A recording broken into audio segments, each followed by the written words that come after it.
Rosario mendesak Pak Prabowo untuk menyelamatkan 8 tersangka. Apa tadi?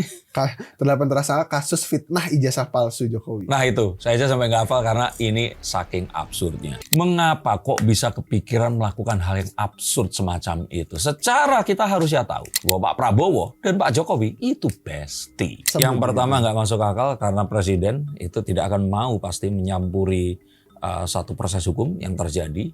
Dan kedua, ya harusnya mereka ini tahu kalau Pak Prabowo dan Pak Jokowi itu masih bersama. Jadi kan nggak mungkin ada seseorang yang menjelek-jelekan presiden yang diangkat jadi pahlawan nantinya. Tinggal tunggu waktu. Terus kemudian meminta untuk menyelamatkan orang-orang ini kan gila. Cuma maksudnya keabsurdan ini kan nggak berhenti sampai di sana aja. Maksudnya dari gelagat Mas Roy Suryo ini. Bahkan ada beberapa pengamat politik yang menganggap bahwasanya Mas Roy Suryo ini omongannya udah nggak bisa dipercaya karena kadang-kadang A, kadang-kadang B, kadang-kadang Emang C. iya.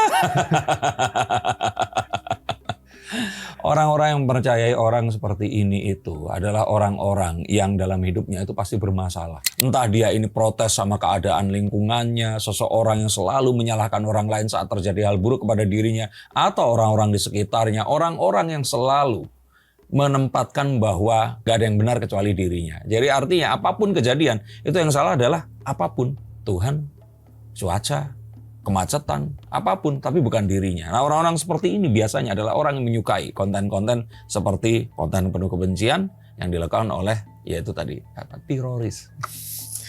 Enggak, cuman kalau misalkan dia minta tolong ke Pak Prabowo sendiri, yang mana Pak Prabowo sendiri masih bestie dari Pak Jokowi, atau justru mungkin kemungkinannya Pak Prabowo justru bukan menolong, tapi justru membantu proses hukum agar cepat mereka bertiga ditangkap. Saya pikir enggak lah, Pak Prabowo pun enggak mau ngurusin seperti ini karena Pak Prabowo itu masih merasa bahwa ya Pak Jokowi ini enggak bersalah. Sehingga enggak perlu dilakukan apa-apa. Dan toh itu juga terjadi di banyak hal. Seperti Mas Bobi yang berusaha untuk dipertanyakan kenapa tidak dipanggil KPK yang memang akhirnya ini belum menemukan bukti untuk bisa memanggil itu tadi dan hal-hal yang lainnya.